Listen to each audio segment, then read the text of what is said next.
ప్రజలకు కావాల్సినటువంటి అన్ని సంక్షేమ కార్యక్రమాలతో పాటు తెలంగాణకు సంబంధించినటువంటి సగటు మనిషి జీవన ప్రమాణ స్థాయిని పెంచారు.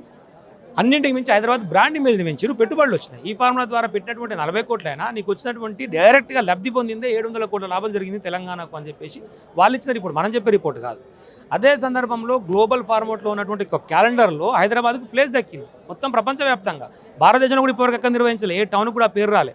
అటువంటి హైదరాబాద్కు వచ్చింది, పెట్టుబడులను ఆకర్షించడం జరిగింది. ఇక్కడికి చాలా దాదాపు 22 కంపెనీలు ఏవైతే కార్ల కంపెనీలు ఉన్నాయో వాళ్ళందరూ కూడా ఇక్కడికి వచ్చి మేము ఇన్వెస్ట్ చేసాం సిద్ధంగా ఉన్నాం అని చెప్పేసి ఒక మెమొరాండం లాంటిది, అంటే ఒక అండర్స్టాండింగ్ లాంటిది ఇచ్చేసిపోయినటువంటి సందర్భం కనపడుతుంది. మనం చేసేటువంటి ప్రయత్నం వాటిని ముందుకు తీసుకుపోతానికి ప్రయత్నం చేయకుండా ఈయన చేసేటువంటి పనుల వల్ల నిర్వహించకపోవడం వల్ల అన్ని రిటర్న్ వెళ్ళిపోయినాయి, అన్ని వెనక్కి వెళ్ళిపోతున్నాయి పెట్టుబడులు. అదే 200 కోట్లు ఖర్చు పెట్టి నువ్వు మిస్ వరల్డ్ పోటీలు పెట్టినావు. మరి ఆ మిస్ వరల్డ్ పోటీలలో ఇంగ్లాండ్ సంబంధించినటువంటి పిల్ల పారిపోయి మీ కాంగ్రెస్ వాళ్ళు మీ అధికారులు ఇట్లా నీచంగా ప్రవర్తించారు అంటే ఈ ఏడు వరకు ఒక ఎఫ్ఐఆర్ లేదు, ఒక విచారణ లేదు, ఒక విచారణ కమిటీ లేదు. నువ్వు బ్రాండ్ ఇమేజ్ని దెబ్బతీస్తున్నావు.